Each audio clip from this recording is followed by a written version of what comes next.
మూడోసారి కూడా మోదీ గారు ప్రధానమంత్రి అవుతారనేటువంటి అక్కసుతో కాంగ్రెస్ పార్టీ అదే రకంగా కొన్ని ప్రాంతీయ పార్టీలు కలిసి ఒక విపక్ష కూటమిగా ఇండి అలయన్స్ గా అది గమండియా గఠబంధన్ గా మేము అభివర్ణిస్తుండేవాళ్ళం. ఒక ఎజెండా లేదు, నీతి లేదు, నియత్ లేదు, నేత కూడా లేడు. మోదీ గారిని నిలవరించాలి, మోదీ గారిని ఓడించాలి, మోడీ గారు ప్రధానమంత్రి కాకూడదు అనేటువంటి ఏకైక ఎజెండా తప్పితే దేశ ప్రజల ప్రయోజనాలు కానీ పేద వర్గాలు, యువత, మహిళలు, రైతులకు సంబంధించినటువంటి ఎటువంటి ఒక విధానపరమైనటువంటి ఆలోచన లేకుండా ఏర్పాటు చేసిన కూటమి ఈరోజు బీటలు వాడుతూ ఉన్నది. ఎవరికి వాళ్ళుగా చెల్లా చెదరైపోతూ ఉన్నది. మొన్న మమతా బెనర్జీ గారు బెంగాల్లో మాకు కాంగ్రెస్తో ఎటువంటి సంబంధం లేదు, మేము ఒంటరిగా పోతామని. ఆమ్ ఆద్మీ పార్టీ పంజాబ్, ఢిల్లీలో అసలు కాంగ్రెస్ ఎంత మేమే సొంతంగా పోతామని. ఉత్తరప్రదేశ్లో అతిపెద్ద రాష్ట్రం అఖిలేష్ యాదవ్ అసలు కాంగ్రెస్ కుంది ఏమి ఏం సీట్లు ఇవ్వడానికి అని చెప్పి విల్ గో అలోన్ అని చెప్పి ఆయన కూడా ప్రకటించారు. ఈరోజు నితీష్ కుమార్ గారు ఆ యొక్క కూటమి నుంచి బయటకు వచ్చి ముఖ్యమంత్రిగా రాజీనామా చేశారు. తెలంగాణ ప్రజలు కూడా మీరు గమనించాలి. అవకాశవాద రాజకీయాలు కేవలం ఇవాళ మోదీ గారు అవినీతిని అరికడతా ఉన్నారు. కుటుంబ పాలనను చరమగీతంతో ఇవాళ ఎక్కడ కూడా ప్రజాస్వామ్యంలో వంశపారపర రాజకీయాలకు చెల్లు చీటి అని చెప్పడము, and more particular zero tolerance on corruption. More over ఈ అపీజ్మెంట్ పాలిటిక్స్, బుజ్జగింపు రాజకీయాలు, మైనార్టీ ఓటు కోసం వారు అవలంబిస్తున్న విధానాలు ఇప్పుడిప్పుడే కనువిప్పవుతున్నాయి.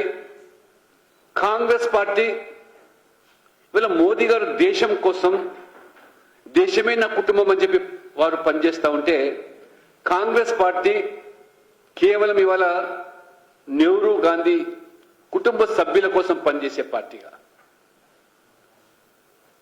అదే రకంగా కొన్ని కుల పార్టీలు, అవినీతి పార్టీలు వాళ్ళ కుటుంబ ప్రయోజనాల కోసం కూటమిగా ఏర్పడితే ఈరోజు తేలిపోతా ఉన్నది. అందుకనే ఇవాళ నరేంద్ర మోడీ గారు ఒకవైపు అభివృద్ధికి ఆ ప్రగతి పరుగులు తీస్తా ఉంటే, ఈ పేదల సంక్షేమం పేరు మీద చివరి వ్యక్తి కూడా దళారీ వ్యవస్థ లేకుండా, కించిత్తు అవినీతికి తావు లేకుండా ఈ 10 సంవత్సరాల కాలంలోనే 32 లక్షల కోట్ల రూపాయలు పేదల బ్యాంక్ ఖాతాలకు నేరుగా వారు చేరిస్తే, దానికి తోడు ఇవాళ సామాజిక న్యాయం పేరు మీద సబ్కా సాత్ సబ్కా వికాస్ అని అన్ని వర్గాల ప్రజల కోసం, irrespective of caste, creed, reason, religion, language, అందరికీ సమన్యాయం అని చెప్పి వారు బీజేపీ అధికారంలో ఉన్నప్పుడు ఏ రకంగా వారు చేసే సేవలను, వారి త్యాగాలను గుర్తించి ఆనాడు అంబేద్కర్ గారి నుంచి మొదలుకుంటే ప్రణబ్ ముఖర్జీ, నిన్నటికి నిన్న బీహార్లో ఒక సోషలిస్ట్ నాయకుడిగా ఒక నాయి బ్రాహ్మణ సమాజానికి సంబంధించిన వ్యక్తి 2 పర్యాయాలు బీహార్కు ముఖ్యమంత్రిగా వారు అణగారిన ప్రజలకు న్యాయం అందించేదానికి తీసుకున్న మరి నిర్ణయాల పట్ల కాంగ్రెస్ కానీ గత ప్రభుత్వాలు కానీ పూర్తిగా విస్మరిస్తే భారతరత్న అవార్డు ఇచ్చి గౌరవించింది మోదీ గారి ప్రభుత్వం. అందుకనే నితీష్ కుమార్ గారు కూడా ఇవాళ కర్పూరి ఠాకూర్కు భారతరత్న ఇవ్వడం వల్ల బీహార్ ప్రజలే కాదు దేశవ్యాప్తంగా కూడా ప్రజలు మోదీ గారు తీసుకుంటున్న నిర్ణయాల పట్ల ప్రభావం చూపుతా ఉన్నది.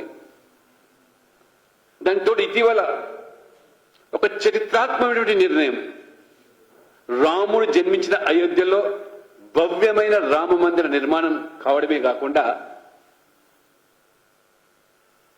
ఆ బాలరాముడి యొక్క విగ్రహ ప్రతిష్ట వారు నిష్ఠతో 11 రోజులు దీక్ష చేపట్టి 140 కోట్ల ప్రజల ప్రతినిధిగా ప్రధానమంత్రిలో పూజలో పాల్గొంటే ప్రపంచమంతా కూడా అబ్బురపోయింది. ప్రపంచమంతా కూడా ఒక పండుగ వాతావరణం జరుపుకున్నటువంటి ఆ వేడుకను కాంగ్రెస్ పార్టీ కేవలం ఓట్ల కోసం, మైనార్టీల బుజ్జగింపు చర్యల కోసం వారు తిరస్కరిస్తే ఈరోజు ప్రజలు ఆ పార్టీని తిరస్కరించే పరిస్థితి రావడం వల్ల ఇవాళ కొత్త కాదు కాంగ్రెస్ పార్టీ. ఆనాడు స్వాతంత్ర తర్వాత గుజరాత్లో సోమనాథ్ ఆలయం పునర్నిర్మాణం కోసం ఆ బానిస భవజాల నుంచి ఆనాడు మరి ప్రభుత్వం వైపు నుంచే జరపాలని చెప్పి నిర్ణయం జరిగినప్పుడు ఆనాడు ప్రధానమంత్రి హోదాలో నెహ్రూ గారు తిరస్కరించడం, ఈరోజు కాంగ్రెస్ పార్టీ కూడా తిరస్కరించడం, ప్రజల మనోభావాలు మొత్తం దేశవ్యాప్తంగా గాయపడ్డాయి. అందుకని ఇవాళ కాంగ్రెస్ కు ఒక ఎజెండా లేకుండా ఇవాళ మోదీ గారు చేస్తున్నటువంటి అభివృద్ధిని జీర్ణించుకోలేక ఏర్పడిన కూటమి ఇవాళ బీటలు వారిపోతుంది. కాబట్టి ఇవాళ తాజాగా బీహార్లోని పరిణామాలు. ఇంకా మన రాష్ట్రానికి వస్తే మొన్న కాంగ్రెస్ అధ్యక్షులు మల్లికార్జున్ ఖర్గే గారు గుమ్మడికాయలు దొంగ అంటే భుజాలు నడుపుకున్నట్టుగా ఆయన ముందస్తుగానే ఐటీ, సిబిఐ భవిష్యత్తులో తెలంగాణలో కూడా దాడులు ఉంటాయి, అప్రమత్తంగా ఉండని చెప్పి. ఈ తప్పు చేయకుంటే ఎందుకు భయపడాల్సిన అవసరం ఉంది? మనం చూశారు మీరు జార్ఖండ్లో కాంగ్రెస్ యొక్క రాజ్యసభ సభ్యుడు 350 కోట్ల నగదు. అందుకనే కాంగ్రెస్ అంటే అవినీతి, అవినీతి అంటేనే కాంగ్రెస్, ఈ 2 పర్యాయ పదాలు.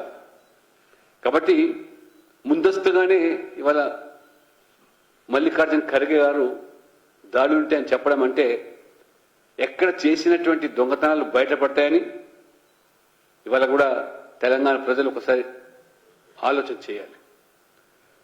మొన్నటి వరకు కాంగ్రెస్ కర్ణాటకలో ఉచితాల పేరు మీద, గ్యారంటీల పేరు మీద ప్రజలను నమ్మించి ఇవాళ 8 మాసాలు కూడా గడవలేదు. ఇవాళ తీవ్ర వ్యతిరేకత ప్రజల్లో. అక్కడ ఉన్నటువంటి నిరుద్యోగ భృతి లేదు, ఉద్యోగ అవకాశాల కోసం నోటిఫికేషన్ లేవు, పైపెచ్చు కేవలం ఓట్ల కోసం మీరు ఉచిత ప్రయాణాలు ఏ రకంగా ఇవాళ అనర్థాలకు దారితీస్తున్నదో అక్కడ ఉన్న ప్రజలు ఇవాళ గమనించారు. ఆ రోజు కూడా మేము చెప్పాము, ఇవాళ దేశమంతా కూడా కాంగ్రెస్ విడిచిపెట్టుకపోతా ఉంటే కర్ణాటక గెలిపిస్తే కర్ణాటక ఇది కేవలం కాంగ్రెస్ పార్టీ ఈటీఎంగా మారుతుందని చెప్పితే మనం చూశారు ఎన్నికల్లో వరదల ఏ రకంగా డబ్బు ప్రవాహం కర్ణాటక నుంచి తెలంగాణ ఎన్నికలకు కాంగ్రెస్ వెచ్చించిందో, మరి ఢిల్లీ నుంచి హైకమాండ్ బెంగళూరుకి ఏ రకంగా మకాం మార్చిందో డివికే శివకుమార్ నేతృత్వంలో తెలంగాణ ప్రజలు గమనించారు. ఇప్పుడు ప్రస్తుతం ఉన్నటువంటి లోక్సభ ఎన్నికలకు ఇవాళ తెలంగాణ రాష్ట్రంలో ప్రభుత్వం అధికారం రావడం వల్ల ఇది మొత్తం కాంగ్రెస్ పార్టీకి తెలంగాణ ఏటీఎం కాబోతున్నదని చెప్పి మేము హెచ్చరిస్తే మరి ఆ రోజు ప్రజలు బీఆర్ఎస్ పట్ల, కేసీఆర్ పట్ల, వారి కుటుంబం పట్ల ఉన్నటువంటి ఆక్రోశం, మార్పు ఏదైతే కోరుకున్నారో, వారి అవినీతి, తెలంగాణ సంపదను ఏ రకంగా దోచుకున్నారో మరి దాన్ని సహించలేక ప్రజలు బీఆర్ఎస్ని ఓడిస్తే కాంగ్రెస్ లాభపడింది. అది కాంగ్రెస్ విజయం కాదు. అది బై డిఫాల్ట్ ఇవాళ కాంగ్రెస్ అధికారంలోకి వచ్చింది. మరి ఇదే కాంగ్రెస్ పార్టీ అధికారంలోకి వస్తే ఈ టీఆర్ఎస్ యొక్క అవినీతి సొమ్మునంతా కూడా కక్కిస్తాం, మరి వేల లక్షల కోట్లు తెలంగాణ సొమ్మును దోచుకున్నారు, దాన్ని వెలికి తీస్తామని చెప్పినటువంటి ఈ కాంగ్రెస్ నాయకులు మరి దాదాపు 50 రోజుల పైన ఈ ప్రభుత్వం అధికారంలోకి వచ్చింది. కాళేశ్వరం మరి ఆ యొక్క ప్రాజెక్టు మీద జరిగినటువంటి అవినీతిని, దోపిడీని ఎన్నికల ముందు రేవంత్ రెడ్డి గారు స్వయంగా సిబిఐ ఎంక్వైరీ చేసి విచారణ జరిపించి పూర్తి స్థాయిగా ఆ మెక్కిన సొమ్మంతా కక్కించి తెలంగాణ ప్రజలకు పంచుతామన్నారు. కానీ ఇవాళ వాళ్ళు గొంతుకలు మూగబోతున్నాయి. సిబిఐ విచారణ కాదు, ఇవాళ జ్యుడిషియల్ ఎంక్వైరీ అని, ముఖ్యమంత్రి ఏమో మొత్తం కాళేశ్వరం ప్రాజెక్టు మీద విచారణ అంటారు. సంబంధించిన ఇరిగేషన్ మంత్రి మాత్రం మేడిగడ్డ బీటెల్ వారి బ్యారేజ్ గురించే విచారణ జరపాలంటారు. ఏ ఒక్క అధికారులైతే ఆనాడు ఈ అవినీతికి మూల కారణమైనటువంటి ప్రముఖమైన ఇంజనీర్లు వాళ్ళే వీరికి పూర్తిగా అవగతం చేస్తున్నారు, పవర్ పాయింట్ ప్రజెంటేషన్ ఇస్తున్నారు. తెలంగాణ ప్రజలు మీరు గమనించాలి, ఆలోచన చేయాలి. ఎందుకు ఇవాళ మెతక వైఖరి అవలంబిస్తున్నారు? ఇవాళ బీఆర్ఎస్తో మరి ఆ ప్రలోభ గురవుతున్నారా? బీఆర్ఎస్ లొంగ తీసుకోవడానికి మీ హెచ్చరికలు మాత్రమేనా? అందుకనే బీఆర్ఎస్ కాంగ్రెస్ రెండు కాదు, ఇద్దరు కూడా తోడు దొంగలే, ఒక గూటి పక్షులే. పదే పదే బీఆర్ఎస్ ఇవాళ వాళ్ళ కుటుంబం కోసం పనిచేస్తూ ఉంటే, రాజకీయాలు నడుపుతూ ఉంటే, కల్వకుంట్ల కుటుంబం కోసం. ఇవాళ కాంగ్రెస్ పార్టీ నెహ్రూ గాంధీ వంశం కోసం పనిచేసే పార్టీ. అందుకనే విధానాలు వేరు కావు కాబట్టి ప్రజలు ఆలోచన చేయాలి.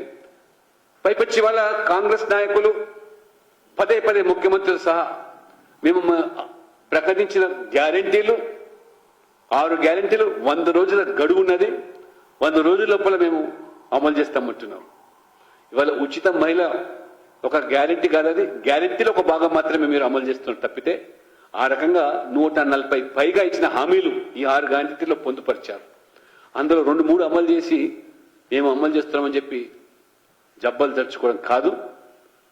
ఇవాళ పార్లమెంట్ ఎన్నికల షెడ్యూల్ ముసుగులో మీరు తప్పించుకునే ప్రయత్నాలు చేస్తున్నారనేది తెలంగాణ ప్రజలు గమనించాలి.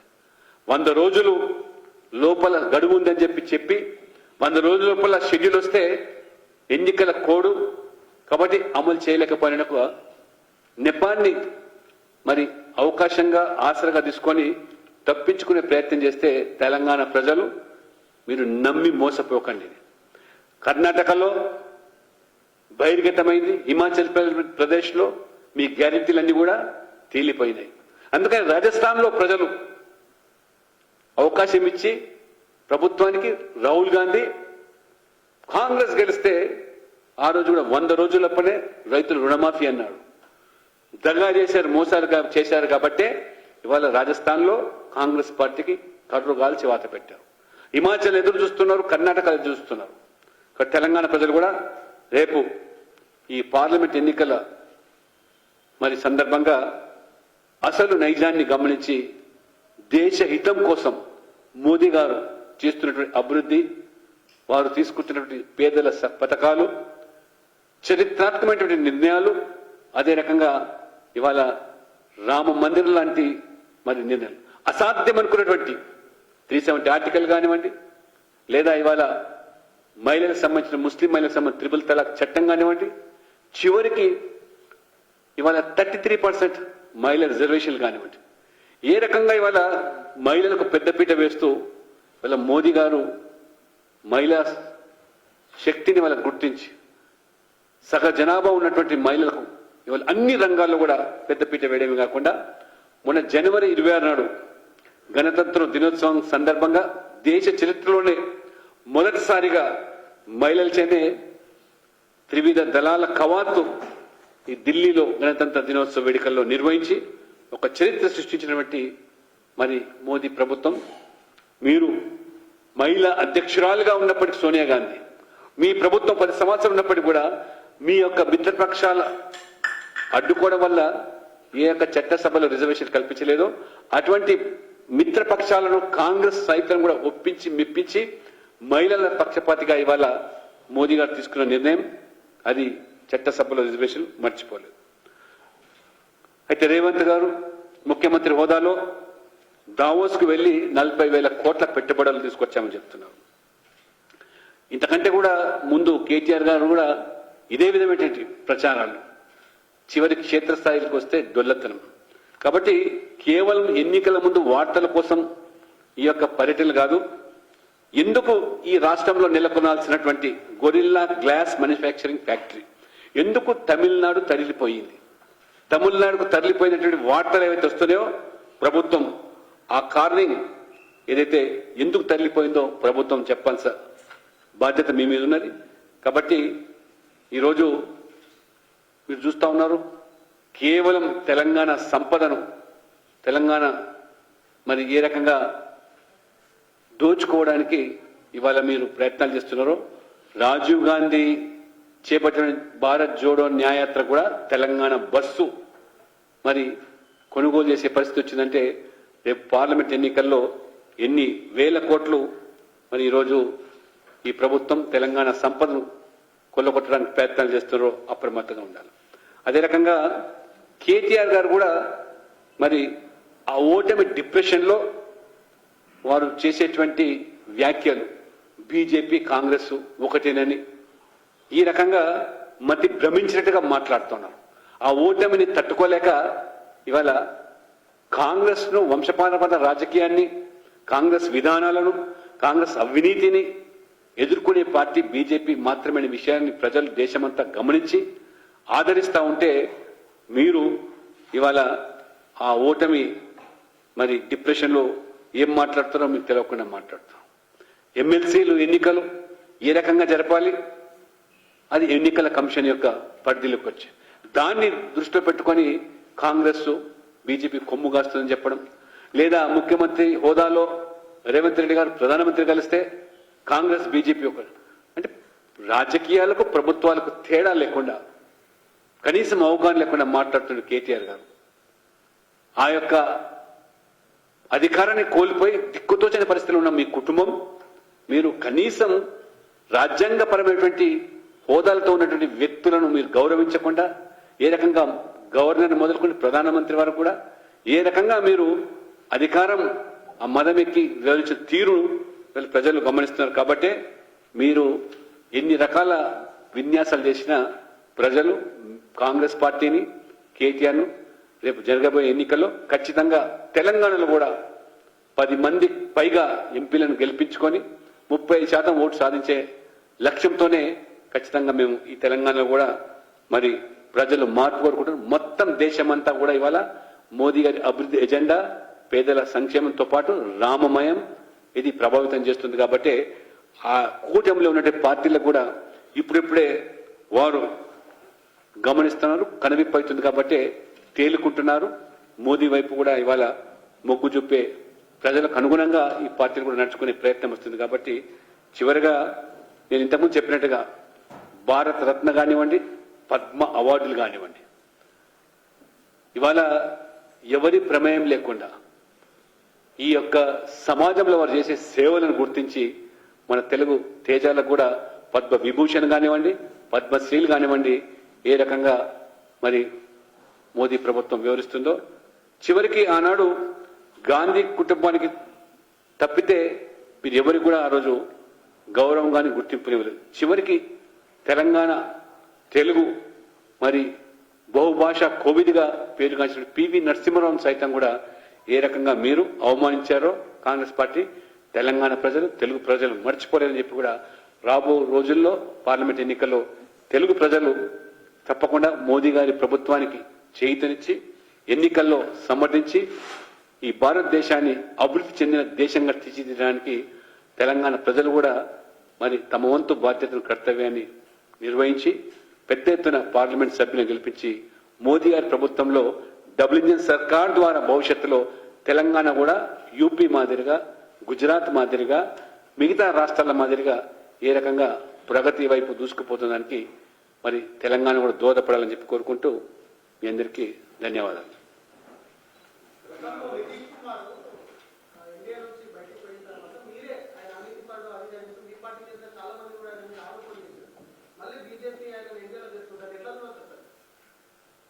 ఇప్పుడు రాజీనామా చేశాడు, ప్రభుత్వం ఏర్పాటు ఎప్పుడు చేస్తుండో వ్యక్తిగతంగా ఏనాడు కూడా నితీష్ కుమార్ను బీజేపీ అవినీతి లేదు. కాబట్టి అవకాశవాద రాజకీయాల్లో వారికి ప్రభావితమైనాడని చెప్పాను తప్పితే అవినీతి పడు ఏనాడు కూడా బీజేపీ అనలేదు. ఇవాళ నితీష్ కుమార్ గారు కూడా భారత రత్న కర్పూర్ ఠాకూర్కు ఆనాడు కాంగ్రెస్ కానీ యూపీఏ కానీ అధికారులు ఉన్నప్పుడు కూడా ఇవ్వలేటువంటిది ఇవాళ బీజేపీ ఇవ్వడం వల్లనే ఆ రోజు కూడా వారు స్పష్టంగా చెప్పడం జరిగింది. కర్పూరి ఠాకూర్ను గౌరవించింది మోదీ గారు మాత్రమే అని చెప్పి వారు ప్రశంసించారు. ఎక్కడ తెలంగాణలో భారతీయ జనతా పార్టీ ఒంటరిగానే పోటీ చేస్తుంది. పదే పదే మన రాష్ట్ర అధ్యక్షుడు చెప్పాడు, తెలంగాణలో బీజేపీ ఒంటరిగా పోటీ చేస్తాం, 10 తక్కువ కాకుండా ఎంపీ సీట్లు గెలుస్తాం.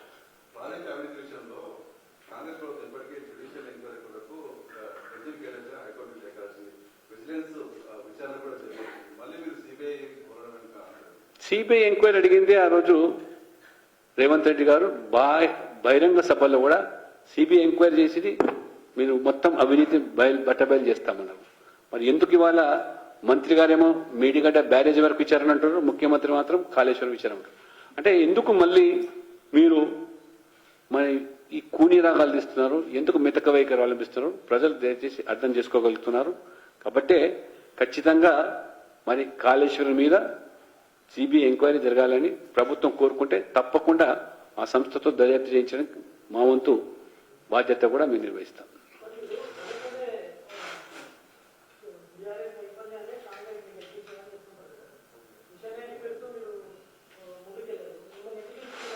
ఏంది చెప్తోని మిషన్ 90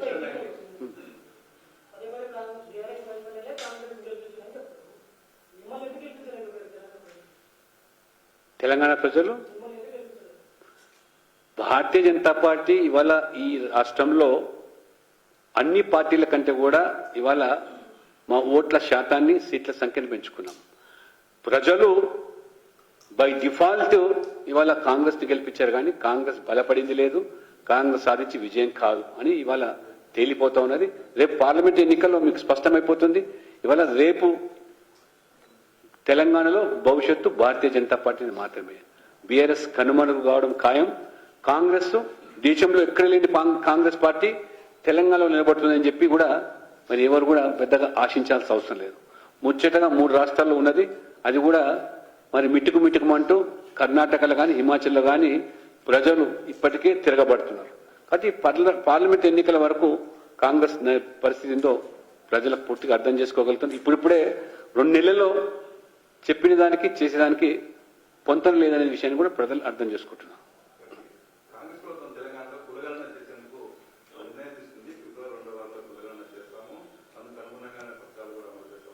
వెల్కమ్ చేస్తాం, మేము తప్పకుండా వెల్కమ్ చేస్తాం. భారతీయ జనతా పార్టీ మోదీ ప్రభుత్వం పార్లమెంట్లో ఒక చట్టం తీసుకొచ్చింది. ఆయా రాష్ట్రాలకు it has given special powers. ఏ సామాజిక వర్గాన్ని బీసీలో కలపాలన్నా తీసివేయాలన్నా ఆ స్వేచ్ఛ గతంలో కేంద్ర ప్రభుత్వం నేషనల్ కమిషన్ ద్వారా ఉండేటువంటిది ఆ హక్కును ఆ రాష్ట్రాలకు కల్పించింది. అందులో భాగంగానే ఇవాళ మీరు చూశారు మహారాష్ట్రలో కూడా ఇవాళ మన బీజేపీ అదే రకంగా శివసేన షిండే గారి ప్రభుత్వం మరాఠాలను కూడా బీసీలో కల్పించాలని చెప్పి కూడా నిర్ణయం తీసుకుంది. కాబట్టి ఆ పూర్తి ఆ స్వేచ్ఛ స్వతంత్రం మోదీ ప్రభుత్వమే ఆ రాష్ట్రాలకు ఇచ్చారు. ఆ రాష్ట్రాల్లో వాళ్ళ సామాజిక స్థితిగతులను ఆర్థిక స్థితిగతులను దృష్టిలో పెట్టుకొని it is up to their government states to whether to include or not అని వాళ్ళ